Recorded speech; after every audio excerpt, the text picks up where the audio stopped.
شاہویز کو حویلی آئے ہوئے آج تیسرا دن تھا۔ وہ آدھی رات کو نیند نہ آنے کی وجہ سے حویلی کی چھت پہ ٹہل رہا تھا کہ اس کی نظر سامنے ایک کھڑکی پہ پڑی جس میں ایک لڑکی سفید لباس پہنے جائے نماز پہ بیٹھی تھی اور رو رہی تھی۔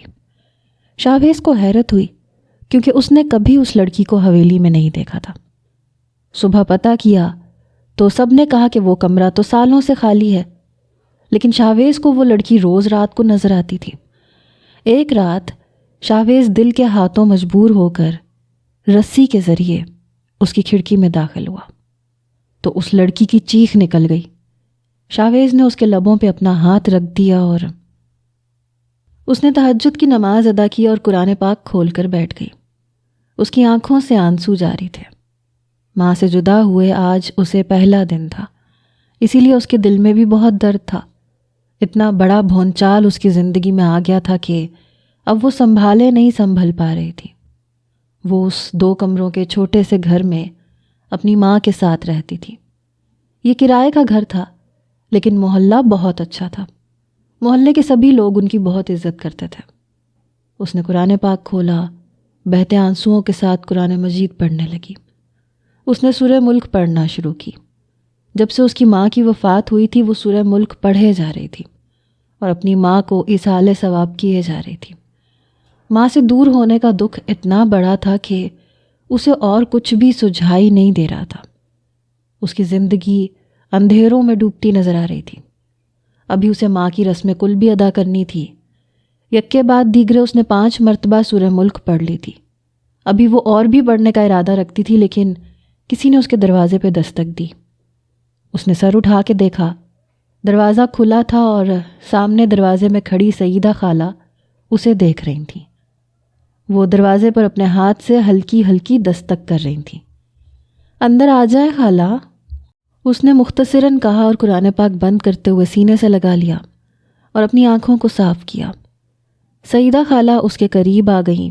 وہ اسے پیار سے دیکھ رہی تھیں جبکہ آنکھیں ان کی بھی نم تھیں۔ سیدہ خالہ اس محلے کی سب سے حساس عورت تھیں اور سب سے زیادہ عزت دار بھی تھیں۔ نیک اور شریف ہونے کی وجہ سے وہ اور شائستہ کی ماں جلد گھل مل گئی تھیں اور ایک دوسرے کے اتنا قریب ہو گئی تھیں کہ ایک دوسرے کی بہنیں لگتی تھیں۔ ان دونوں کی دوستی نے آگے بڑھ کر ان دونوں کو بہنیں بنا دیا تھا۔ یہی وجہ تھی کہ سیدہ خالہ ہر خوشی میں ہر غمی میں ان دونوں کے پاس آ جاتی تھیں۔ ابھی بھی جب شائستہ کی امی کی وفات ہوئی تو شائستہ کے پاس سیدہ خالہ ہی رہنے آئی ہوئی تھیں۔ انہیں شائستہ سے بہت لگاؤ تھا، وہ اسے بہت پیار کرتی تھیں۔ ان کی اپنی بھی کوئی اولاد نہیں تھی، اسی لیے بھی وہ شائستہ کو اپنا کل سرمایہ سمجھتی تھیں۔ سیدہ خالہ اس کے پاس آئیں اور اس کے سر پہ ہاتھ پھیرتے ہوئے بوسہ دیا۔ وہ بھی نماز پڑھ کے آئی تھیں اور درود پڑھ رہی تھیں۔ انہوں نے اس پہ پھونک ماری، پھر اسے پیار کرتے ہوئے کہنے لگیں، میری جان کچھ کھا لو، کل سے تم نے ایک نوالا تک نہیں کھایا، اگر ایسے ہی رہو گی تو تم بھی بیمار پڑ جاؤ گی۔ سعدیہ میری بہت اچھی دوست تھی، بالکل میری بہنوں کی طرح، مجھے چھوڑ کے چلی گئی ہے۔ اب اگر تم نے یوں ہی بھوک ہڑتال کیے رکھی تو تم بھی بیمار پڑ جاؤ گی تو میرا کون ہوگا؟ میں کس سے حال دل کہوں گی؟ تمہیں خود کو سنبھالنا ہوگا، اپنے لیے نہیں تو میرے لیے۔ یہ کہتے ہوئے ان کی آنکھیں نم ہو گئی تھیں، ان کی آواز بھی بھر آ گئی تھی۔ اس نے سیدہ خالہ کے کندھے پہ سر رکھتے ہوئے کہا، خالہ جان، مجھ میں اتنا صبر نہیں ہے۔ اس بھری دنیا میں ایک امی ہی تو تھیں، وہ بھی چلی گئی ہیں۔ میں کیا کروں، مجھے کچھ سمجھ نہیں آتا۔ امی کے جانے کا دکھ بہت بڑا ہے۔ وہ سیدہ خالہ کے کندھے پہ سر رکھ کر روتے ہوئے کہنے لگی۔ سیدہ خالہ نے اس کے آنسو صاف کیے، اسے کہنے لگی، بیٹا یہ دکھ سکھ تو زندگی کا حصہ ہے، یہ تو آتے رہتے ہیں، اور زندگی میں اپنے عزیز و اقارب سے بچھڑ جانا بھی لکھا ہوتا ہے اور اس درد کو سہنا پڑتا ہے۔ تمہیں بھی یہ درد سہنا ہوگا، اور اس طرح سے رو رو کر ہلکان ہونے سے کیا ہو جائے گا، الٹا تمہاری صحت پہ اثر پڑے گا۔ نہ اللہ کے کاموں کے آگے کسی کی چلتی ہے بیٹا، اسی لیے اللہ کی رضا میں راضی ہو جاؤ اور صبر کا دامن پکڑ لو۔ تم باہر آ جاؤ، میں نے تمہارے لیے ناشتہ بنا لیا ہے، ناشتہ کرو، پھر اس کے بعد مجھے تمہیں کچھ دینا ہے۔ سیدہ خالہ نے ہمیشہ کی طرح اس کی ڈھارس بندھائی تھی اور پھر آخر میں اسے کچھ دینے کے لیے بھی کہا تھا۔ اس بات پر شائستہ نے چونک کر انہیں دیکھا کہنے لگی کیا مطلب خالہ، آپ نے مجھے کیا دینا ہے؟ سعیدہ خالہ نے کہا پہلے تم ناشتہ کر لو، اس کے بعد ہم بات کرتے ہیں۔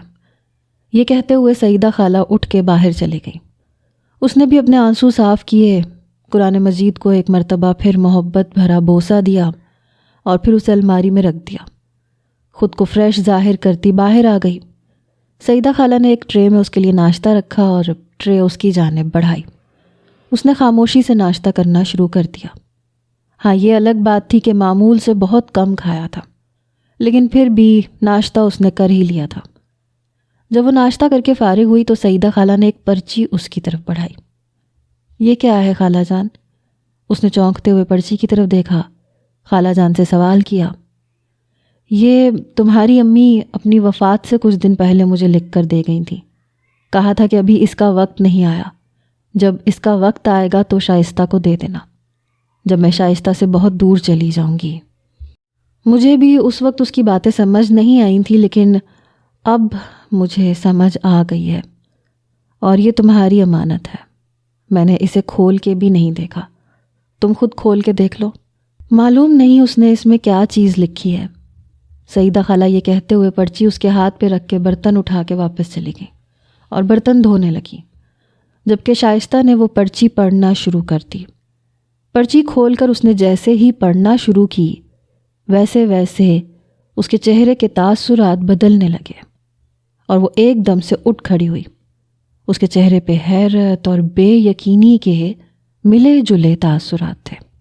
وہ آنکھیں پھاڑے پھاڑے اس پرچی کی طرف دیکھ رہی تھی۔ تبھی سعیدہ خالہ باہر آئیں۔ انہوں نے کہا کیا ہوا شائستہ؟ پر شائستہ نے کوئی جواب نہیں دیا۔ کئی لمحے جواب نہ پا کر سعیدہ خالہ نے وہ کاغذ اس کے ہاتھ سے لیا، اور جو ہی انہوں نے اس کاغذ پہ نظر دوڑائی ان کی بھی آنکھیں کھلی کی کھلی رہ گئیں اور وہ دونوں ایک دوسرے کو حیرت سے دیکھنے لگیں۔ شاویز، کب تک نکل رہے ہو؟ اس نے فون ریسیو کر کے کان سے لگایا تو تایا جان پوچھ رہے تھے۔ بس میں ابھی گاڑی سٹارٹ کر رہا ہوں، انشاءاللہ دوپہر تک پہنچ جاؤں گا، اس نے اپنا بیگ گاڑی کی ڈگی میں رکھتے ہوئے کہا، اور گاڑی کی ڈرائیونگ سیٹ کا دروازہ کھولے اس نے ڈرائیونگ سیٹ سنبھال لی۔ کچھ رسمی باتوں کے بعد اس نے ایک بار پھر سے موبائل رکھ دیا اور گنگناتے ہوئے گاڑی ڈرائیو کرنے لگا۔ آج وہ 3 سال بعد حویلی آ رہا تھا۔ بچپن سے لے کر اب تک اس نے 2-3 بار ہی اس حویلی کو دیکھا تھا۔ 3-4 سال کے طویل عرصے کے بعد وہ 3-4 دنوں کے لیے حویلی آیا کرتا تھا۔ وہ اکثر حویلی جانے سے کتراتا تھا، لیکن اس بار اسے حویلی آنے کی بہت جلدی تھی اور وہ ایکسائٹڈ بھی بہت تھا۔ اس کی پڑھائی مکمل ہو چکی تھی اور وہ اب جاب کرنے لگا تھا۔ وہ شہر میں رہتا تھا۔ اس نے گاڑی مین سڑک پہ ڈال دی، ساتھ ہی ساتھ ہلکا ہلکا میوزک بھی لگا دیا تھا۔ نہ جانے کیوں آج حویلی جانے کے لیے وہ نہال ہوا جا رہا تھا۔ ویسے بھی اسے لمبا سفر بہت پسند تھا، اور یہ لمبا سفر اکیلے میں ہوتا تو کیا ہی بات ہو جاتی۔ اپنے سفر کو مزیدار بنانے کے لیے اس نے میوزک مزید لاؤڈ کر دیا۔ خود ہی گاڑی ڈرائیو کرنے لگا۔ سامنے کوئی بھی جگہ جو اس کی شخصیت سے ملتی ہو وہاں رک جاتا اور خوبصورت مناظر کو اپنے کیمرے میں قید کرنے لگ جاتا۔ وہ اچھا بزنس مین ہونے کے ساتھ ساتھ ایک اچھا فوٹوگرافر بھی تھا، لیکن یہ اس کا شوق تھا، اس کا پروفیشن نہیں تھا۔ وہ بس اپنے دل کی خوشی کے لیے کبھی کبھی فوٹوگرافی کیا کرتا تھا۔ آج ایک بار پھر سے اس کے اندر کا فوٹوگرافر جاگا تو وہ گاؤں آتے ہوئے راستے میں آنے والے ہر خوبصورت منظر کو اپنے کیمرے میں قید کرنے لگا۔ یہ گاؤں کے قریب کی ہی ایک جگہ تھی جو نہایت ہی خوبصورت تھی۔ سارا سبزے زار تھا، سامنے سورج بھی چمک رہا تھا اور سامنے سے جاتی ہوئی کچی سڑکیں جہاں سے کبھی کبھی کوئی گاڑی گزر جاتی، کبھی کوئی بائک گزر جاتی۔ اکثر و بیشتر تو پیدل چلتے ہوئے لوگ ہی دکھائی دیتے تھے۔ وہ اپنی گاڑی سے اترا، اس خوبصورت منظر کو اپنے کیمرے میں قید کرنے لگا۔ وہ ابھی سوچ ہی رہا تھا کہ وہ کہاں سے تصویر کا رخ ڈالے، تبھی اس کی نظر سامنے سے آتے ایک رکشے پہ پڑی۔ رکشے پہ پیچھے کی جانب ایک لڑکی بیٹھی تھی۔ اس کی 2 لمبی لٹیں لٹکتی ہوئی اس کے چہرے کو چھو رہی تھیں۔ رکشہ بہت تیزی سے آگے کی طرف بڑھ رہا تھا۔ اس نے جلدی سے اپنا کیمرہ نکالا اور ایک دم سے اس منظر کو قید کر لیا۔ اس کا دھیان صرف رکشے پر تھا، اس میں بیٹھی لڑکی پہ نہیں تھا۔ لیکن جو ہی اس نے تصویر کھینچی اور پھر اس تصویر کو دیکھنے لگا تو اس کا دھیان اس لڑکی کی طرف گیا۔ اس تصویر کی خوبصورتی کو تو یہی لڑکی 4 چاند لگا رہی تھی۔ اس نے یہ کہتے ہوئے ایک بار پھر سے نظر اٹھا کے دیکھا تو رکشہ اب غائب ہو چکا تھا۔ اس نے سوچا شاید میں گاڑی آگے نکال لوں تو وہ رکشہ مجھے نظر آ جائے گا، لیکن وہاں سے حویلی تک کا سفر اس نے اسی رکشے کو ڈھونڈتے ہوئے کیا تھا، لیکن وہ رکشہ اسے نظر نہیں آیا اور نہ ہی وہ لڑکی نظر آئی۔ حویلی پہنچتے ہی تایا جان اور پھپھو اماں نے اس کا بہترین استقبال کیا۔ حویلی کے سبھی لوگ گھر جا کر اس کے استقبال کے لیے کھڑے تھے۔ 4 سال بعد اس نے اس حویلی میں قدم رکھے تھے، اسی لیے سبھی اسے دیکھ کر بہت خوش تھے۔ لیکن یہاں آنے کے بعد بھی اس کا دھیان تصویر میں آنے والی رکشے میں بیٹھی ہوئی اس لڑکی کی طرف ہی لگا تھا، لیکن وہ اسے جانتا بھی نہیں تھا۔ اس نے خاموشی سے سر جھٹک دیا۔ اس کا کمرہ تیار ہو چکا تھا۔ تایا جان نے اسے فریش ہونے کے لیے کہا۔ وہ اپنے کمرے کی طرف بڑھ گیا۔ اتنا لمبا سفر طے کرنے کے بعد وہ تھک بھی بہت گیا تھا۔ شائستہ اور سعیدہ خالہ ایک دوسرے کو حیرت بھری نظروں سے دیکھ رہی تھیں۔ کبھی وہ ایک نظر اس پرچی پہ بھی ڈال دیا کرتی تھیں جو اس وقت سعیدہ خالہ کے ہاتھ میں تھی۔ سعیدہ خالہ نے وہ پرچی تہہ کرتے ہوئے اس سے پوچھا، اب تم نے کیا سوچا ہے اس بارے میں؟ سوچنا کیا ہے خالہ، مجھے تو خود سمجھ میں نہیں آ رہا کہ یہ سب کچھ کیسے ہو چکا ہے، یہ ہو کیسے سکتا ہے؟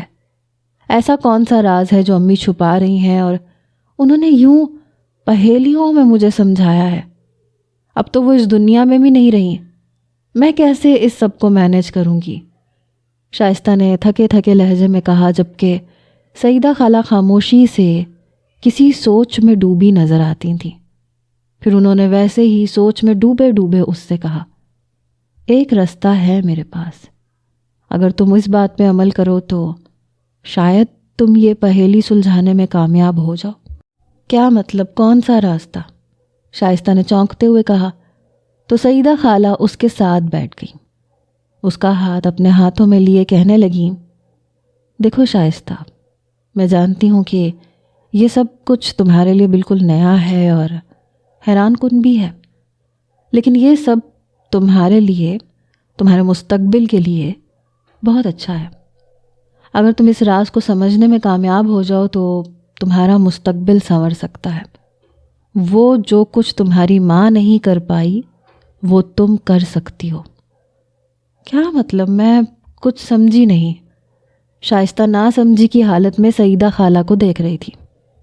کچھ دیر بعد سعیدہ خالہ اس کے کان میں کچھ کہنے لگی، اور جوں جوں وہ اسے کہتی گئیں تبھی تبھی اس کے چہرے کے تاثرات بدلتے گئے، یہاں تک کہ اس کی آنکھوں میں ایک چمک سی آ گئی تھی۔ یوں لگتا تھا جیسے اب وہ کامیاب ہونے کو ہے اور اسے اب کامیاب ہونا چاہیے تھا۔ سعیدہ خالہ کی بات سنتے ہوئے وہ اٹھی۔ سعیدہ خالہ بھی اس کے ساتھ ہی تھی۔ اس نے ایک بیگ پکڑا اور اس میں اپنے کپڑے ڈالنے لگی۔ سعیدہ خالہ اس کی پیکنگ میں اس کا ساتھ دے رہی تھیں۔ ایک جائے نماز بھی اس نے اوپر رکھ دی، ساتھ ہی ساتھ وہ تسبیح بھی جو اس کی ماں ہر نماز کے ساتھ پڑھا کرتی تھی۔ یہ جائے نماز، یہ تسبیح اور قرآن مجید، یہ اس کی امی کی نشانی تھی، اور اب اس نے ان نشانیوں کو ہمیشہ کے لیے اپنے پاس رکھنے کا سوچ لیا تھا۔ سعیدہ خالہ نے اس کا سامان پیک کروا کے اسے ساتھ لیا اور مین روڈ تک پہنچی۔ وہاں سے انہیں کوئی ٹیکسی تک نہ مل سکی، ہاں البتہ ایک رکشہ مل گیا تھا۔ انہوں نے اسے رکشے میں بٹھایا، اس کے سر پہ ہاتھ پھیرتے ہوئے کہنے لگیں، اپنا خیال رکھنا، مجھے یقین ہے تم کامیاب ہو کر لوٹو گی اور اپنی امی کا حساب تم چکتا کر کے آؤ گی۔ میری دعائیں تمہارے ساتھ ہیں میری بیٹی، اللہ تمہیں کامیاب کرے۔ سعیدہ خالہ نے نم ہوتی آنکھوں کے ساتھ اسے دعا دی، اس کا ماتھا چوما اور اسے روانہ کر دیا۔ وہ سفید کپڑوں میں ملبوس، منہ پہ ماسک لگائے اپنی منزل کی طرف گامزن تھی۔ اس نے اپنی ماں کی نصیحت کے مطابق ہر کام کرنا تھا۔ ہاسپٹل سے اس نے 1 مہینے کی چھٹی لے لی تھی اور اپنے مشن پہ نکل آئی تھی۔ ہاسپٹل میں اس کی نئی جاب تھی۔ اس کی ماں نے اسے بہت مشکلوں سے پڑھایا تھا۔ اس کا خواب تھا کہ اس کی بیٹی اس کی زندگی میں ہی ڈاکٹر بن جائے اور پھر ایسا ہی ہوا تھا۔ اس نے پڑھائی مکمل کی تو اسے اسی شہر کے قریب ہی ایک ہاسپٹل میں جاب بھی مل چکی تھی۔ اس کی جاب پر اس کی ماں بے حد خوش تھیں، لیکن یہ خوشی زیادہ دن راس نہ آئی، کیونکہ بہت جلد ہی اس کی ماں بھی اس سے بچھڑ گئی تھیں۔ ابھی اس کی جاب کو لگے 1 مہینہ ہی ہوا تھا، لیکن خیر اسے اب کوئی پرواہ نہیں تھی۔ وہ ایک پڑھی لکھی ہونہار ڈاکٹر تھی۔ اگر اس کی یہاں سے نوکری ختم ہو بھی جاتی تو کسی اور جگہ اسے بآسانی نوکری مل سکتی تھی۔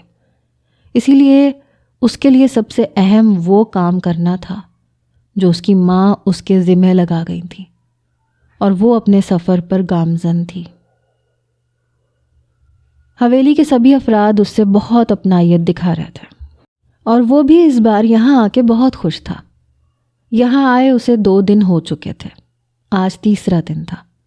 وہ اکثر و بیشتر اپنا وقت باہر ہی گزارا کرتا تھا۔ باہر کے وسیع و عریض سرسبز کھیت اسے بہت اچھے لگتے تھے، اور یہی وجہ تھی کہ وہ باہر جا کر فوٹوگرافی کرنے لگتا تھا۔ 3 دن سے اس کا یہ کیمرہ اس کا ساتھ دے رہا تھا۔ یہاں کے حسین حسین نظارے اسے دیکھنے کے لیے مل رہے تھے، لیکن کچھ بھی اس کے دل پہ نہیں لگ رہا تھا۔ اس کا دل اسی تصویر کی طرف ہی اٹکا تھا۔ اس تصویر نے اسے اپنی طرف کھینچ رکھا تھا۔ وہ صبح سے لے کے شام تک گاؤں میں فوٹوگرافی کرتا رہا، پھرتا رہا، لیکن اسے کہیں بھی وہ لڑکی نہیں دکھی۔ نہ جانے وہ کون تھی، کہاں سے آئی تھی اور کہاں گئی تھی، وہ کچھ نہیں جانتا تھا۔ وہ چاہتا تھا کہ اس کی ہر تصویر میں وہ شامل ہو، تاکہ ہر تصویر کی خوبصورتی مکمل ہو جائے، جس طرح وہ ایک تصویر مکمل لگ رہی تھی۔ لیکن وہ لڑکی اسے نہیں ملی۔ شام کی چائے کے بعد وہ اپنے کمرے میں آ گیا۔ رات کے کھانے کا اس کا دل نہیں کر رہا تھا، بس وہ اپنے کمرے میں کچھ وقت تنہائی میں گزارنا چاہتا تھا۔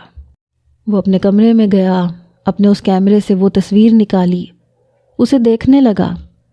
ایک لمبی سڑک جس کے گرد اونچی قد و قامت رکھنے والے سرسبز و شاداب درخت، اور پھر اس سڑک پہ چلتا ہوا ایک رکشہ جس میں وہ نازنین بیٹھی تھی، اپنی سوچوں میں گم تھی، اور پھر رکشے کی سمت میں لڑکی کی پیٹھ پیچھے چمکتا سورج جو درختوں کی اوٹ سے جھانک رہا تھا، بہت خوبصورت منظر پیش کر رہا تھا۔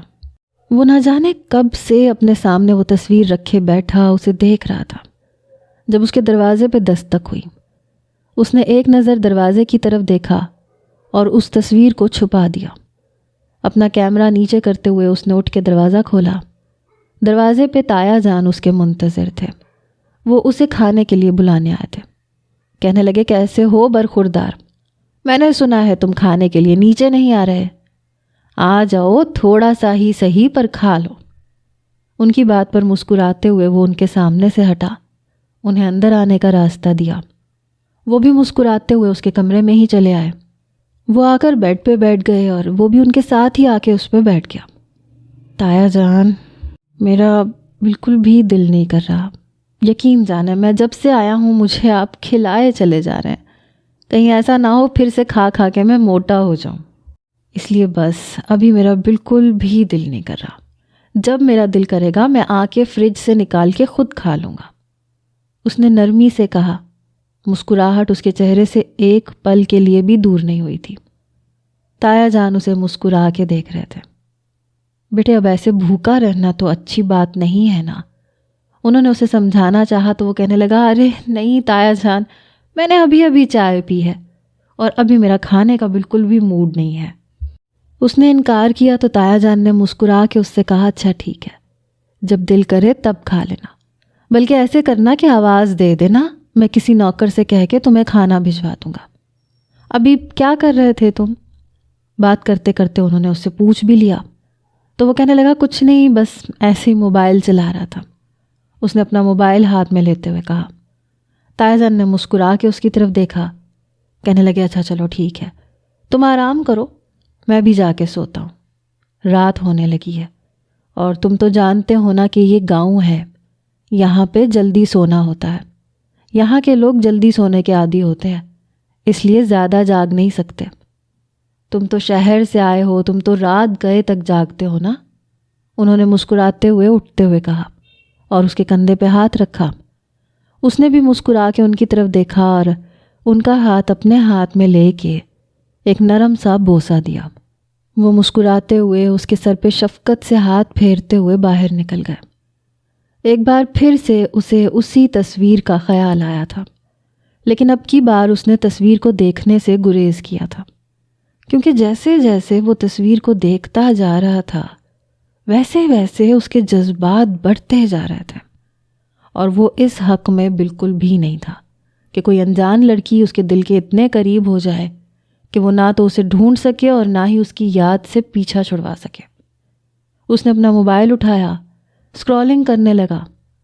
اب اس کا یہاں پہ وقت گزارنے کا یہ ایک اچھا ذریعہ تھا کہ وہ موبائل چلا کے اپنا ٹائم پاس کر لے، ورنہ اس کے پاس اس وقت تو کوئی دوست بھی نہیں تھا جس سے وہ بات کرتا یا کوئی اور کام جسے کر کے اپنا وقت گزارتا۔ اس نے بس موبائل کو ہی اپنا خیر خواہ جانا اور موبائل پہ اسکرولنگ کرنے لگا۔ وہ چپکے سے اندر آئی، آہستگی سے دروازہ بند کر دیا۔ اس کا دل ابھی بھی دھڑک رہا تھا، لیکن وہ مطمئن تھی۔ یہ رات کا وقت تھا اور اسے آتے ہوئے کسی نے نہیں دیکھا تھا۔ یہ حویلی کی پوربی سائڈ تھی جہاں پر یہ انیکسی واقع تھی۔ یوں لگ رہا تھا جیسے یہاں پر صدیوں سے کوئی نہ آیا ہو۔ ہر چیز پہ اتنی گرد پڑی تھی کہ اسے صاف کیے بنا اس کا دل نہ لگتا تھا۔ اس نے جلدی سے اپنی چادر اتار کے سائڈ پہ رکھی اور ایک کمرے کی طرف بڑھ گئی۔ انیکسی میں ایک کچن تھا اور ایک ہی کمرہ تھا۔ کمرے میں بیڈ پر بھی ایک سفید چادر پڑی تھی۔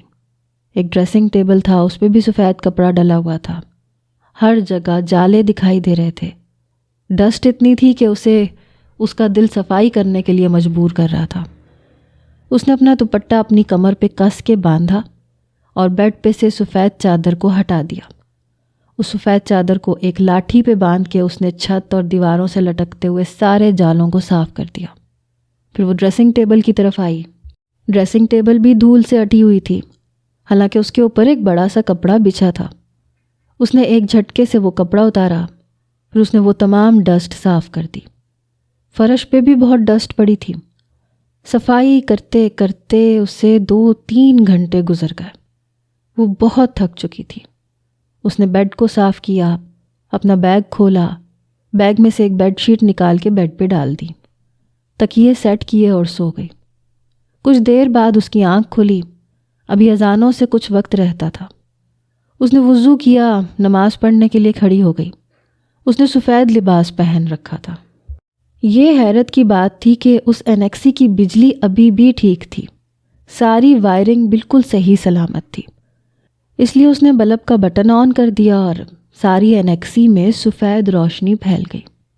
وضو کر کے اس نے نماز پڑھنا شروع کر دی۔ رات کو کام کی وجہ سے وہ نماز نہیں پڑھ سکی تھی، اسی لیے ابھی وہ نماز پڑھنے کے لیے اٹھی تھی۔ نماز پڑھتے پڑھتے اسے اپنے اوپر کسی کی نظر محسوس ہونے لگی، لیکن اس نے اپنا وہم سمجھا اور خاموشی سے نماز پڑھتی رہی۔ کافی دیر موبائل استعمال کرنے کے بعد بھی جب اسے نیند نہ آئی تو وہ بہت بے چین ہو گیا تھا۔ اس نے ایک بار پھر سے اپنا کیمرہ نکالا اور وہ تصویر نکال کے دیکھنے لگا۔ ایک عجیب سا سکون وہ تصویر اسے دینے لگی تھی۔ نہ جانے یہ لڑکی کون تھی جو اسے بار بار اپنی طرف کھینچ رہی تھی۔ اس نے اپنے دل ہی دل میں سوچا اور اس کے حسن کو بہت سراہا۔ کافی دیر اس تصویر کو دیکھتا رہا، لیکن ایک بار پھر سے اس کا دل بے چین ہونے لگا۔ اس کو آج نیند ہی نہیں آ رہی تھی۔ پتہ نہیں کیا مسئلہ تھا، حالانکہ یہاں آئے ہوئے اسے 3را روز تھا۔ پہلے 2 دن تو اسے کافی اچھے طریقے سے نیند آئی تھی اور وہ یہاں پہ آ کے کافی خوش تھا، لیکن آج نہ جانے کیا ہو گیا تھا۔ اس کی حالت بڑی عجیب سی ہونے لگی۔ کمرے میں اس کا دل گھٹنے لگا تو وہ اٹھا اور اس نے کھڑکی کھول دی۔ کھڑکی کھول کے وہ باہر ٹیرس پہ آ چکا تھا۔ باہر ٹھنڈی ہوا چل رہی تھی جو اسے سکون دینے لگی۔ وہ ٹیرس پر ادھر سے ادھر گھوم رہا تھا کہ اچانک اس کی نظر سامنے انیکسی پہ پڑی۔ انیکسی کا یہ کمرہ آج چمک رہا تھا اور اس کمرے میں اس شیشے کی کھڑکی کے پار سفید لباس میں ایک لڑکی نماز پڑھتی نظر آئی۔ وہ اس کے چہرے کی صرف ایک سائڈ دیکھ سکتا تھا لیکن جتنی وہ دیکھ سکتا تھا اسے یہ اندازہ ہو گیا تھا کہ یہ لڑکی اس حویلی کی نہیں، کیونکہ اس نے یہ لڑکی کبھی بھی اس حویلی میں نہیں دیکھی تھی۔ یہاں پہ کام کرنے والی سبھی لڑکیاں اس کی دیکھی ہوئی تھیں اور وہ ان کی ذرا سی جھلک بھی دیکھ چکا تھا۔ اگر وہ دیکھ لیتا تو اسے وہ کبھی بھی نہ بھولتی۔ یہی وجہ تھی کہ اب اسے لگتا تھا کہ یہ لڑکی کوئی اور ہے جسے شاید اس نے پہلے بھی دیکھا ہے، لیکن کافی ذہن پہ زور دینے کے بعد بھی اسے یاد نہ آیا کہ اس نے اس لڑکی کو کہاں دیکھا تھا۔ لیکن اسے اس لڑکی کو دیکھ کر کافی دلچسپی ہونے لگی تھی۔ وہ بڑے خشوع و خضوع کے ساتھ نماز پڑھ رہی تھی۔ اسے دیکھ کے شاہویز کو حیرت ہوئی تھی، کیونکہ اس نے آج تک کبھی بھی نماز نہیں پڑھی تھی۔ حیرت کے ساتھ ساتھ اسے شرمندگی نے بھی آن گھیرا۔ اسے سمجھ ہی نہیں آ رہا تھا کہ وہ جا کے نماز پڑھے یا اس لڑکی کو بیٹھا دیکھتا رہے۔ دیکھنے میں تو ویسے بھی وہ اس کی ہم عمر ہی تھی، اور اپنی ہم عمر ایک لڑکی کو نماز پڑھتا دیکھ کر اس کے دل میں بھی نماز پڑھنے کی چاہ جاگی تھی۔ لیکن اس وقت وہ اس لڑکی کو دیکھنا چاہتا تھا۔ کافی دیر وہ بیٹھا اس لڑکی کو نماز پڑھتے دیکھتا رہا، لیکن پتہ نہیں اس کی نماز اتنی لمبی کیوں ہو گئی تھی کہ 1 گھنٹے دیکھنے کے بعد بھی وہ لڑکی مصلے سے نہیں اٹھی تھی۔ اس کا دل چاہ رہا تھا کہ وہ نیچے جائے اور انیکسی میں جا کے اس لڑکی سے پوچھے کہ وہ کون ہے، لیکن اس نے صبح ہونے کا انتظار کیا۔ کافی دیر باہر بیٹھنے کے بعد جب اسے کچھ سکون میسر آیا تو وہ اندر آ کر سو گیا، اور پھر نہ جانے کب اس کی آنکھ لگ گئی، اور جب وہ اٹھا تو صبح کے 11 بج رہے تھے۔ اس نے اٹھتے ہوئے ٹائم دیکھا اور پھر جلدی سے واش روم چلا گیا۔ واش روم سے فارغ ہونے کے بعد وہ نیچے آیا۔ اس کے لیے ناشتہ تیار ہو چکا تھا، جبکہ یہاں کے سبھی لوگ ناشتہ کر کے جا چکے تھے۔ تمام ملازمین بھی ناشتہ کر چکے تھے۔ تایا جان ڈرائنگ روم میں بیٹھے اخبار ہاتھ میں لیے پڑھ رہے تھے۔ وہ ناشتے کی ٹیبل پہ آ کے بیٹھ گیا۔ اسے بیٹھتا دیکھ کر تایا جان بھی اٹھ کے اس کے پاس آ گئے۔ ملازمہ نے ناشتہ ٹیبل پہ لگا دیا اور وہ نوالا کر کے کھانے لگا، لیکن وہ ایک گہری سوچ میں ڈوبا تھا۔ وہ یہی سوچ رہا تھا کہ وہ اس بارے میں تایا جان سے کیسے بات کرے۔ ابھی وہ سوچ ہی رہا تھا کہ تایا جان نے کہا، کیا ہوا شاہویز میاں، کیوں اتنے کھوئے کھوئے سے لگ رہے ہو؟ کوئی پریشانی ہے کیا؟ ارے نہیں تایا جان، ایسی کوئی بات نہیں ہے، میں بس ویسے ہی کسی سوچ میں گم تھا۔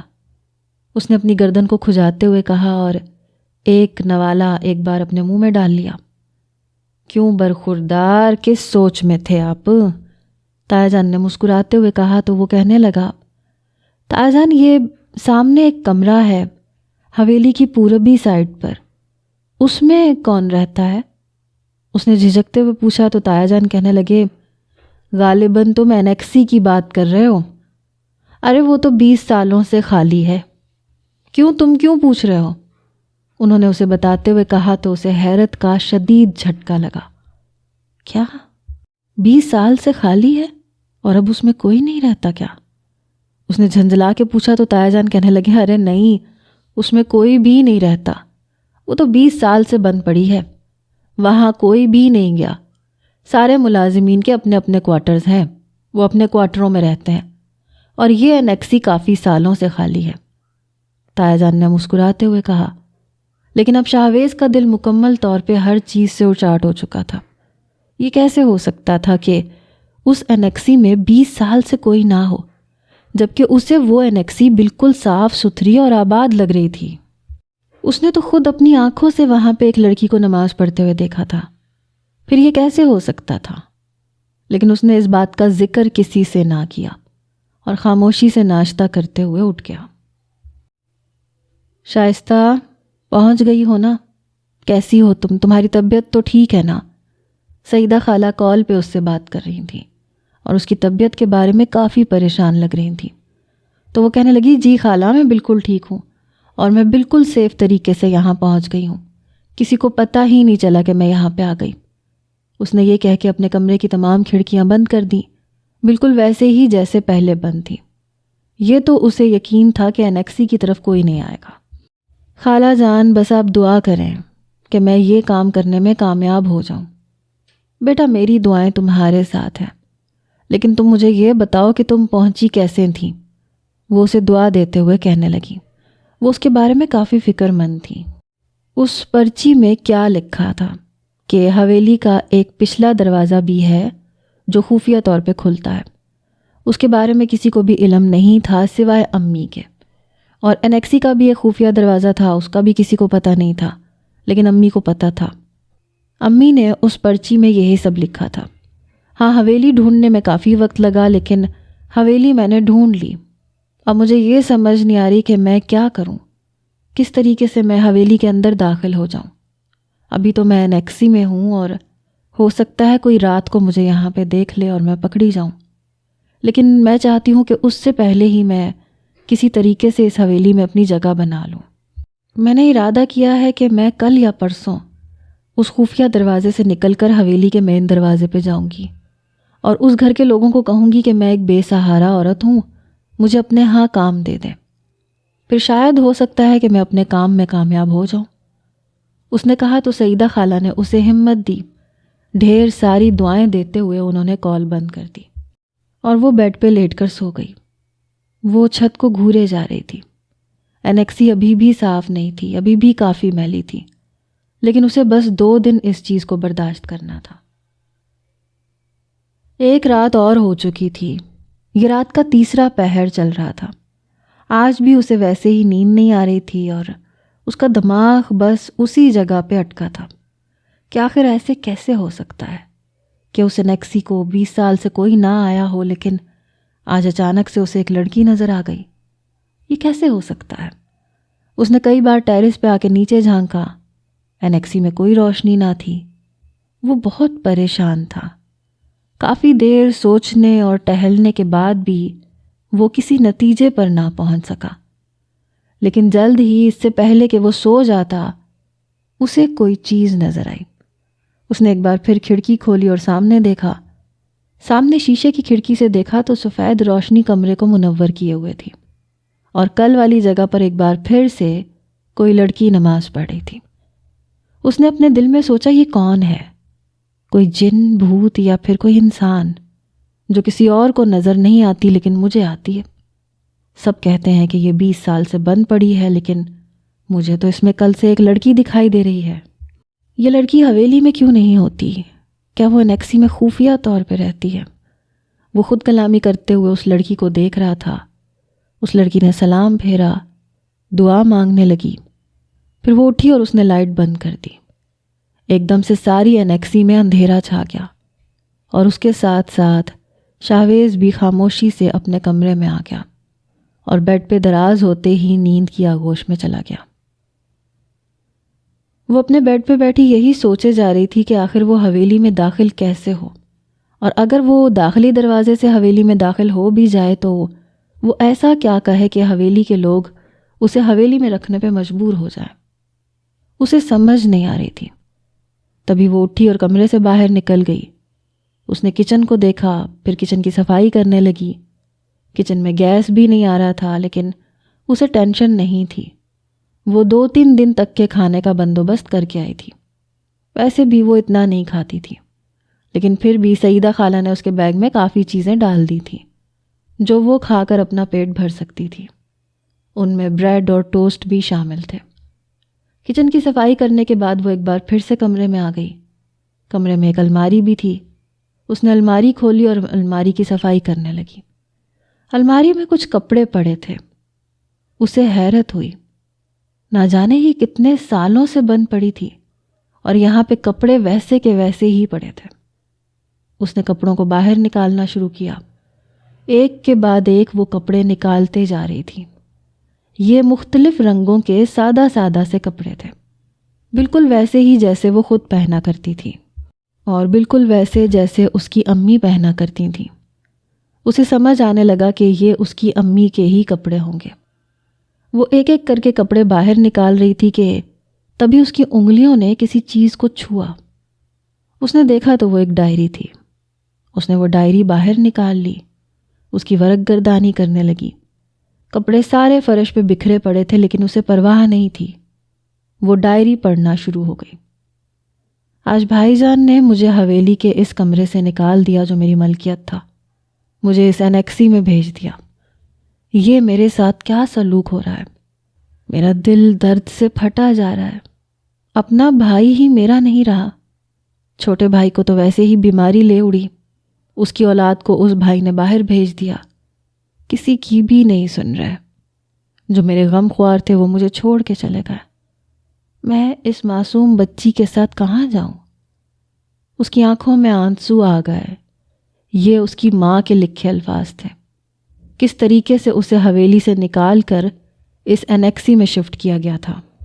پرچی میں لکھی گئی بات اسے جھوٹ لگ رہی تھی، لیکن اب اس ڈائری سے ملنے والے ثبوت اسے اس بات پر توجہ مرکوز کرنے کے لیے کہہ رہے تھے کہ وہ یقین کرے کہ اس کی ماں اس حویلی کی بیٹی تھی۔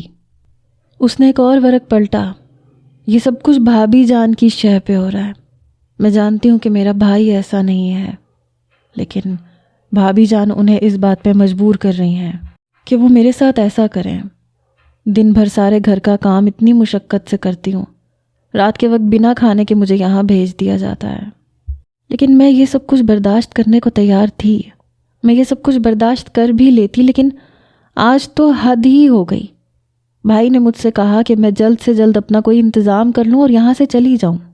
میں اپنی چھوٹی سی بچی کو لے کر آخر کہاں جاؤں؟ اب میں نے یہ سوچ لیا ہے کہ کل کا سورج طلوع ہونے سے پہلے میں یہ گھر چھوڑ کے چلی جاؤں گی۔ اس سے پہلے کہ بھائی مجھے دھکے دے کے اپنی حویلی سے باہر نکالیں، میں خود ہی چلی جاؤں گی۔ اس سے آگے ڈائری ختم ہو چکی تھی۔ شائستہ کی آنکھوں سے آنسو بہتے چلے جا رہے تھے۔ اس کی ماں سچ میں ہی اس حویلی کی بیٹی تھی، لیکن اس کے ساتھ یہ سلوک کیوں کیا گیا تھا؟ ان کے اپنے ہی بھائی نے انہیں اس گھر سے کیوں نکال دیا تھا؟ یہ بات سوچنے کی تھی۔ اس کی ماں نے اس پرچی میں لکھا تھا کہ کچھ بھی ہو جائے لیکن تم وہاں جا کر میرے بھائی کو میری بے گناہی کا ثبوت دینا، اور اس سے کہنا کہ انہوں نے اچھا نہیں کیا۔ وہ مجھے تو اپنی حویلی میں بیٹی کی عزت نہ دے سکے، لیکن وہ تمہیں بیٹی کا درجہ ضرور دیں گے۔ میں نہیں چاہتی کہ تم میری طرح بے سہارا زندگی گزارو۔ مجھے یقین ہے کہ تمہیں اس حویلی کی بیٹی ہونے کا حق ضرور ملے گا۔ اسے اپنی ماں کی لکھی وہ باتیں یاد آئیں، اور اس نے وہ ڈائری بند کر کے ایک بار پھر سے الماری میں رکھی۔ اس سے پہلے کہ وہ کوئی اور کام کرتی، اسے کچھ شور سنائی دیا، یوں جیسے کسی نے دروازے پہ دستک دی ہو۔ وہ دبے دبے قدم اٹھاتی ہوئی انیکسی کے دروازے تک پہنچی۔ دروازے میں ایک سوراخ تھا۔ اس نے اپنی ایک آنکھ اس سوراخ پہ رکھی اور باہر دیکھنے لگی۔ باہر کوئی پینٹ شرٹ پہنے ایک اونچا لمبا سا لڑکا کھڑا تھا۔ اس کی سانسیں وہیں رک گئیں، وہ بالکل خاموش ہو گئی۔ اس نے ارد گرد پھر کے ساری انیکسی کو دیکھا، وہ مکمل طور پہ بند تھی۔ وہ پھر سے واپس مڑ گیا اور شائستہ کی جان میں جان آئی۔ جب وہ واپس مڑا تو شائستہ نے سکون کا سانس لیتے ہوئے الماری کی طرف قدم بڑھائے۔ اس نے تمام کپڑے صاف کر کے الماری میں رکھ دیے۔ اسے تھوڑی سی ڈھارس ہو گئی تھی۔ یہ مسلسل تیسری رات تھی اس لڑکی کو دیکھتے ہوئے، اور اسے سمجھ نہیں آ رہی تھی کہ وہ کیا کرے۔ آج تو وہ جا کے ساری انیکسی کو چاروں طرف سے دیکھ کر آیا تھا۔ وہ مکمل طور پہ بند تھی اور اس میں کسی انسان کے ہونے کا کوئی نام و نشان نہیں تھا۔ پھر کیسے رات کے وقت اسے کوئی لڑکی وہاں پہ نماز پڑھتی دکھائی دیتی تھی؟ آج اس نے ارادہ کیا تھا کہ جیسے ہی وہ لڑکی نظر آئے گی وہ انیکسی کی طرف چلا جائے گا۔ وہ اپنی کھڑکی کے سامنے کرسی ڈال کے بیٹھا تھا۔ اس وقت کا انتظار کرنے لگا جب وہ لڑکی بلب آن کرے اور جائے نماز ڈالے نماز پڑھنا شروع کرے، اور پھر دیکھتے ہی دیکھتے وہ وقت بھی ہو گیا۔ یہ صبح کی اذانوں سے کچھ وقت پہلے کا تھا۔ یقیناً وہ لڑکی تہجد پڑھنے کے لیے اٹھی تھی۔ ایک دم سے انیکسی کی لائٹ آن ہوئی اور پھر کھڑکی کے پردے ہٹے اور وہ لڑکی جائے نماز ڈالے نماز پڑھنے لگی۔ آج وہ مکمل طور پہ انتظام کیے ہوئے تھا۔ وہ جلدی سے باہر نکلا، سیڑھیاں اتر کے نیچے اترنے لگا تو دیکھا کہ سامنے تایا جان ابھی بھی ڈرائنگ روم میں بیٹھے تھے، کسی چیز کا مطالعہ کر رہے تھے۔ اس کے پاس اب دوسرا طریقہ یہ تھا، اور وہ یہ تھا کہ وہ رسی ٹیرس سے باندھ کر نیچے اتر جائے۔ اس نے رسی ٹیرس سے باندھی اور بنا آواز کیے نیچے اتر آیا۔ نیچے آ کے وہ اس کھڑکی کی طرف آیا۔ کھڑکی کھلی ہوئی تھی لیکن وہ شیشے کی تھی۔ اندر کا سارا منظر وہ دیکھ رہا تھا۔ کافی دیر سوچنے کے بعد اس نے دیکھا کہ یہ شیشہ باہر سے بھی کھل سکتا تھا۔ اس نے آہستگی سے اس شیشے کو ایک طرف ہٹایا اور اندر داخل ہو گیا۔ جہاں وہ لڑکی نماز پڑھ رہی تھی۔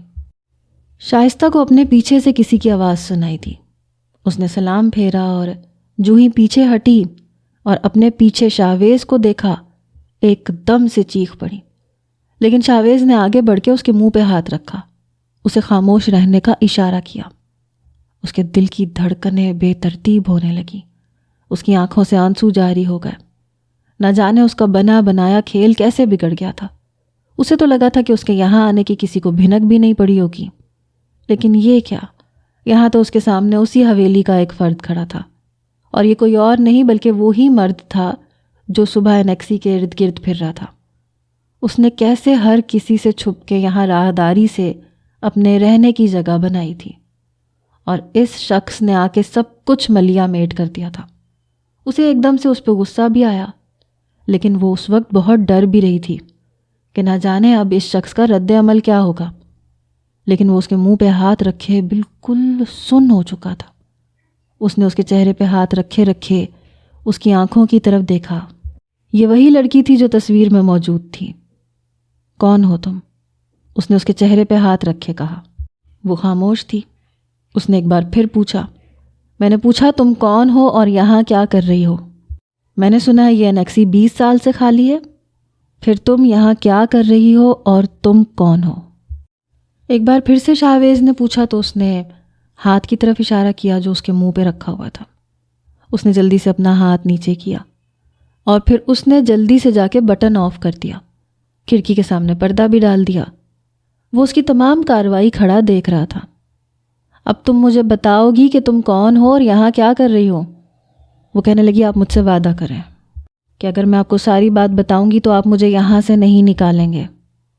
ہاں، ہم تمہیں یہاں سے نہیں نکالیں گے۔ اب تو مجھے بتاؤ کہ تم یہاں پہ کر کیا رہی ہو؟ تم یہاں آئی کیسے؟ میں نے تمہیں کبھی حویلی میں نہیں دیکھا۔ وہ کچھ سوچتے ہوئے بولی، میں یہاں ایک مشن کے تحت آئی ہوں۔ کیسا مشن؟ مجھے بتاؤ۔ اس نے ایک بار پھر اس کے چہرے کی طرف دیکھا۔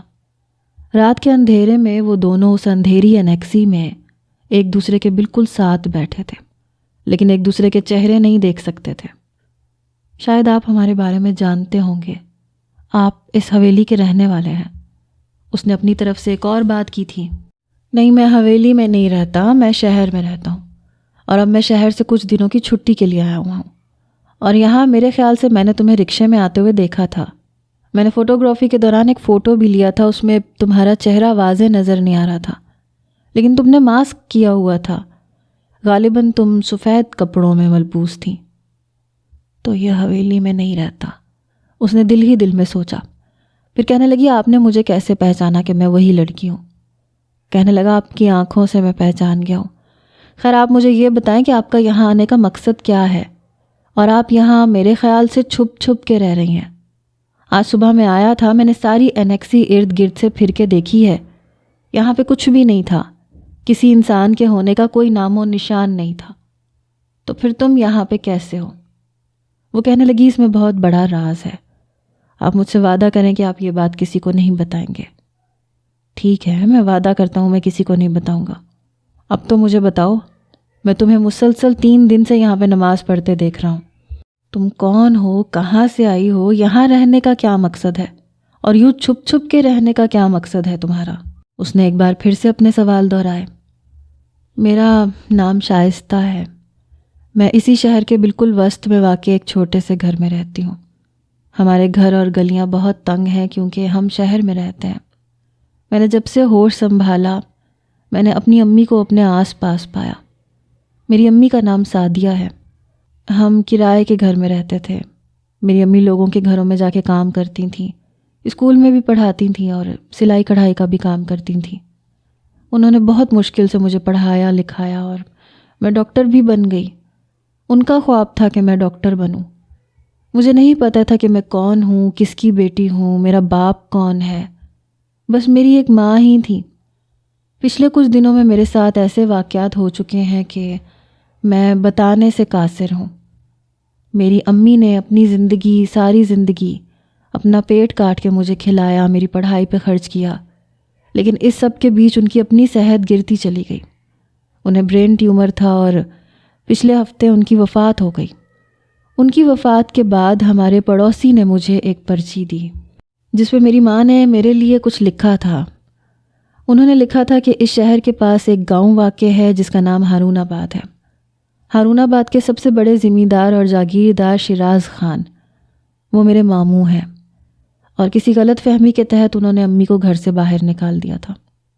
امی نے اپنی ساری زندگی باہر دھکے کھا کھا کے گزاری، لیکن وہ نہیں چاہتی تھیں کہ میں بھی ان کی طرح ویسی ہی زندگی گزاروں۔ ان کی خواہش تھی کہ ان کی زندگی میں ہی ان کی بیٹی اس گھر کی ہونے کا اعزاز حاصل کر لے، لیکن ان کی یہ خواہش پوری نہ ہو سکی تو انہوں نے میرے لیے ایک وصیت لکھ چھوڑی۔ اس میں لکھا ہوا تھا کہ میں حویلی میں جا کر ایک بار پھر سے اس حویلی کی بیٹی ہونے کا اعزاز پالوں۔ انہوں نے یہ بھی لکھا تھا کہ شیراز ہاؤس کی پچھلی طرف سے ایک دیوار ہے جس میں ایک سفید رنگ کا بٹن لگا ہوا ہے۔ اس بٹن کو دبانے پہ دیوار کا جو اصل میں خفیہ دروازہ ہے وہ سائیڈ پہ ہو جاتا ہے، اور پھر وہاں سے انیکسی شروع ہوتی تھی۔ انیکسی کا بھی بالکل ویسا ہی ایک دروازہ تھا۔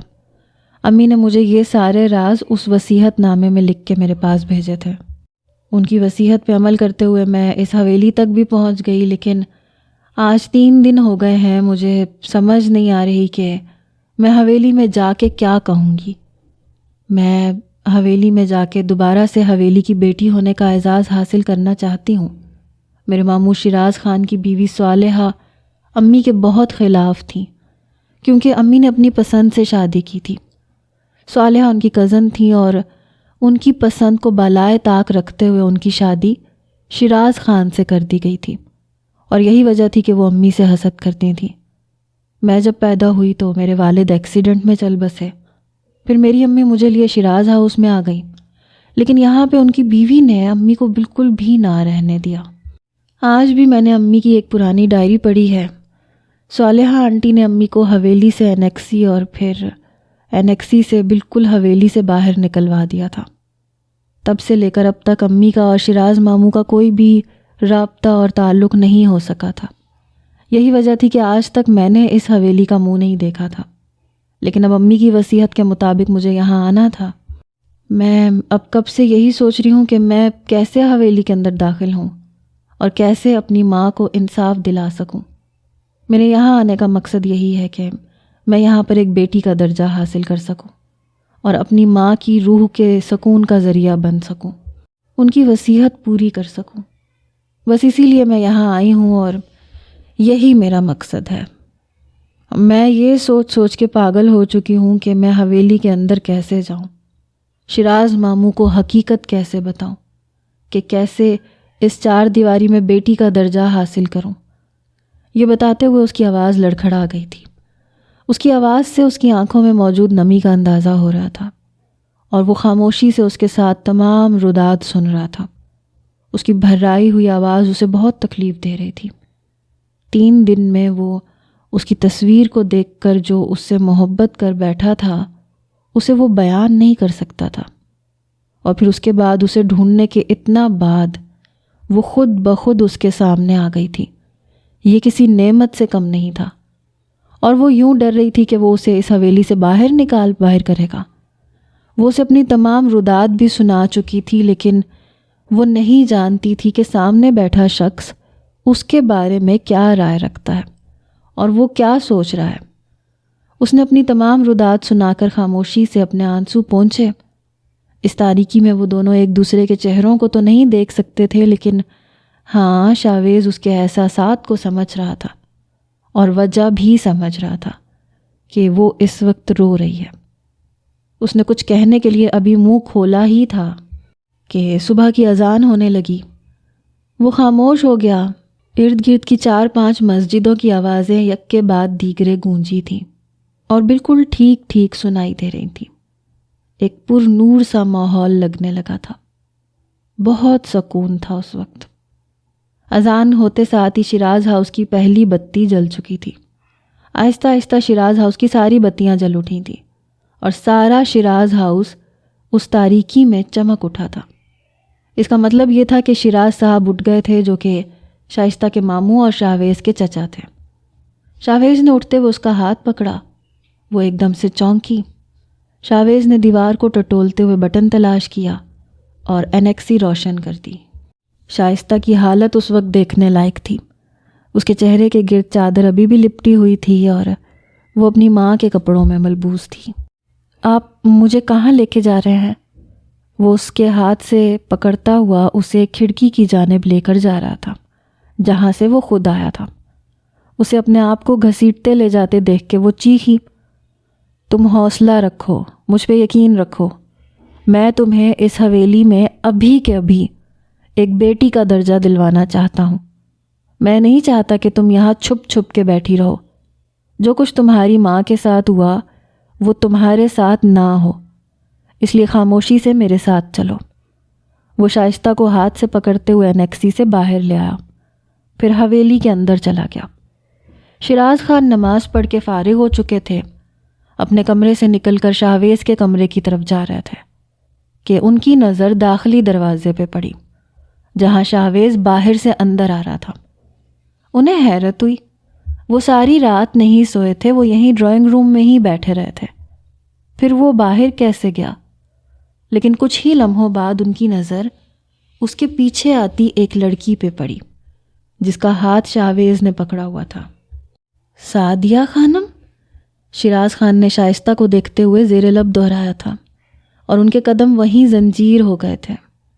وہ اس لڑکی کے ہاتھ سے پکڑ کر بالکل شیراز خان کے سامنے لا کے کھڑا ہو گیا، کہنے لگا، اسے جانتے ہیں آپ؟ شیراز خان اس کی بات سنتے ہوئے خاموشی سے آگے بڑھے، اس کے چہرے کو ہاتھ لگاتے ہوئے کہنے لگے، سعدیہ خانم، سعدیہ خانم۔ ان کے لفظ منہ سے یہی نکلے جا رہے تھے، وہ اس کے چہرے کو ہاتھ لگاتے ہوئے یہی کہے جا رہے تھے۔ وہ کہنے لگی، سعدیہ خانم نہیں، ان کی بیٹی ہوں، شائستہ خانم۔ اس کی آنکھوں سے آنسو ابھی بھی جاری تھے، دل ابھی بھی دھڑک رہا تھا کہ نہ جانے آگے کیا ہوگا۔ شیراز خان وہیں رک سے گئے، ہو بہو سعدیہ کی شکل، یوں لگ رہا تھا جیسے سعدیہ خانم کو کسی نے اٹھا کے ان کے سامنے کھڑا کر دیا ہو۔ لگ ہی نہیں رہا تھا کہ یہ 20 سال پہلے ایک چھوٹی سی بچی ہوگی اور اب یہ اتنی جوان ہو چکی تھی، یہ سعدیہ خانم کی بیٹی ہو گئی۔ یوں معلوم ہوتا تھا جیسے بالکل یہ سعدیہ خانم ہی ہو۔ شیراز خان کی آنکھوں سے آنسو بہہ نکلے، شائستہ سے کوئی بات بولی نہیں جا رہی تھی، وہ بھی خاموشی سے شیراز خان کو دیکھے جا رہی تھی۔ آپ کو یاد ہوگا کہ آپ نے سعدیہ خانم کو اس حویلی سے نکال کر اس انیکسی میں شفٹ کر دیا تھا، اور پھر اس کے بعد ایک معصوم جان کے ساتھ ان سے یہ کہا تھا کہ وہ یہاں سے چلی جائیں، اور وہ خاموشی سے اس گھر سے چلی گئی تھیں۔ اور آج تک آپ جو یہ سوچتے آئے کہ وہ آپ کی عزت کو مٹی میں ملا کے چلی گئی تھیں، ایسا کچھ نہیں تھا۔ وہ اپنی عزت کو بچا کے یہاں سے گئی تھیں۔ وہ نہیں چاہتی تھیں کہ ان کا بھائی اسے دھکے دے کے اس گھر سے نکالے، اور وہ اپنی چھوٹی سی بچی کو لے کے یہاں سے چلی گئی، اور نہ جانے کتنی تکلیفیں اور سہی تھیں انہوں نے، اور پھر اب ان کی بیٹی نے نہ جانے کتنی اذیت سہنے کے لیے یہاں موجود انیکسی میں پناہ لی تھی۔ اگر مجھے پتہ نہ چلتا تو شاید یہ اسی انیکسی میں بند مر جاتی۔ شاہویز کی بات سن کر شیراز خان نے اپنی اینک اتاری اور اپنے آنسو صاف کرنے لگے، پھر کہنے لگے، میں جانتا ہوں یہ سب کچھ میری بیوی کی وجہ سے ہوا تھا، اسی نے یہ سب کچھ کیا تھا، میری بہن کو مجھ سے دور کر دیا، اور میں نہ جانے کہاں کہاں اپنی بہن کو ڈھونڈتا تھا، لیکن وہ مجھے کہیں نہیں ملی۔ میں تو اب اس کے ملنے کی آس بھی ختم کر چکا تھا، مجھے نہیں لگتا تھا کہ وہ مجھے کبھی ملے گی، لیکن آج تم سے مل کے مجھے یوں لگ رہا ہے جیسے میری بہن میرے سامنے کھڑی ہو۔ کہاں ہے تمہاری امی؟ بولو، جواب دو، وہ فرتے جذبات سے آنسو بہاتے ہوئے کہہ رہے تھے۔ ان کے ساتھ ساتھ شائستہ کے بھی آنسو بہے چلے جا رہے تھے۔ کچھ دیر بعد شائستہ روتے ہوئے کہنے لگی، ماموں جان، امی نہیں رہی، امی مجھے چھوڑ کے چلی گئی ہیں، بہت دور چلی گئی ہیں، جہاں سے کوئی واپس نہیں آتا۔ وہ پھوٹ پھوٹ کے رونے لگی۔ نہ جانے کیوں اسے روتا دیکھ کر شاہویز کو یوں تکلیف ہو رہی تھی۔ اس نے اپنے دل پہ ہاتھ رکھا اور تھوڑی دور چلا گیا، مبادہ اس کی روتی ہوئی آواز وہ نہ سن لے۔ جتنا وہ اس چیز کو مشکل سمجھ رہی تھی، وہ چیز اتنی ہی آسان نکلی۔ اسے لگتا تھا اس حویلی میں آنا اس کے لیے بہت مشکل ہوگا، اور اس حویلی کی بیٹی کا درجہ حاصل کرنا اور بھی مشکل ہوگا، لیکن یہ سب کچھ تو آن کی آن میں ہو گیا تھا۔ پھپھو اماں کی زبانی اسے یہ سننے کو ملا تھا کہ شیراز خان کی بیوی نے انہیں دھوکہ دیا تھا، ان کی پیٹھ پیچھے اپنے اسی عاشق سے ملتی تھیں، اور پھر ایک روز جب انہیں اس بات کا پتہ چلا تو انہوں نے غصے میں آ کے اسے طلاق دے دی تھی۔ اس موقع پہ انہیں یہ بھی پتہ چلا تھا کہ ان کی بہن ہر وقت بے قصور ہوا کرتی تھیں اور گھر میں لڑائی جھگڑے کی اصل جڑ ان کی بیوی ہی تھیں۔ پھر اس کے بعد انہوں نے کہاں نہیں ڈھونڈا تھا سعدیہ خانم کو، لیکن سعدیہ خانم انہیں کہیں نہیں ملی تھی، اسی لیے خانم ہاؤس ویران ہو گیا تھا۔ سعدیہ خانم کے ساتھ شاہویز کی دل لگی کافی زیادہ تھی، وہ سعدیہ خانم کو بھول نہیں پا رہا تھا۔ ماں کی وفات کے بعد سعدیہ میں ہی وہ اپنی ماں کو ڈھونڈتا تھا، جو اس کی پھوپھو ہونے کے ساتھ ساتھ اسے پال بھی نہیں تھیں، لیکن شاہویز کا دل بہلانے کے لیے اسے باہر بھیج دیا گیا تھا۔ وہ پھوپھو کے بغیر نہیں رہ سکتا تھا۔ شاہویز کو اپنی حویلی کے یہ راز سمجھنے میں تھوڑی دقت ہوئی تھی۔ بیٹے وقت کی یادیں بہت جلد شیراز کو جذباتی کر چکی تھیں۔ وہ اس وقت سے نہ جانے کب تک شائستہ کو خود سے لگائے کتنی باتیں کرتے رہے۔ یہ دیکھ کے شاہویز کو دل سے خوشی ہوئی تھی۔ آج اس نے وہ راز جان لیا تھا جو راز اسے کبھی بھی پتہ نہ چل سکا، اور وہ یہ تھا کہ اس کی سعدیہ پھپھو اچانک سے کہاں غائب ہو چکی تھیں۔ شیراز ہاؤس میں آئے ہوئے اسے آج پہلا دن تھا۔ شیراز خان نے اسے شیراز ہاؤس کی بیٹی کا اعزاز دے دیا تھا۔ یہ گھروندہ جو کب سے ویران تھا، اس بیٹی کے آنے سے کھل اٹھا تھا۔ اس گھر کی چار دیواری سے جو خوشیوں کا ناتا کب سے ٹوٹ چکا تھا، آج ایک بار پھر سے جڑ گیا تھا۔ اس کے لیے وہ شاہویز کے بہت شکر گزار تھے۔ شاہویز کی وجہ سے ہی اسے حویلی میں آنے کی ہمت ہوئی تھی، وہی تو اسے لے کے آیا تھا، جبکہ شاہویز اس کی روتی ہوئی آنکھوں کو دیکھ کے مسکرا رہا تھا۔ نہ جانے کیوں اس کی متورم آنکھیں اسے اپنی طرف متوجہ کر رہی تھیں۔ یہاں پہنچنے کے بعد اس نے سعیدہ خالہ کو بھی اس بارے میں آگاہ کر دیا تھا۔ سعیدہ خالہ اس سے یہاں ملنے آئی تھیں، اور شیراز خان نے شیراز ہاؤس میں ہی سعدیہ خانم کی قل خوانی کا بھی انتظام کروا دیا تھا، کیونکہ وہ بنا قل خوانی کے یہاں چلی آئی تھی۔ وہ بہت خوش تھی کہ اس کی ماں کی آخری وصیت پوری ہو چکی تھی۔ ان کے جیتے جی نہ سے ہی، ان کے مرنے کے بعد سے ہی ان کی بیٹی کو اس گھر میں ایک بیٹی کا حق مل چکا تھا۔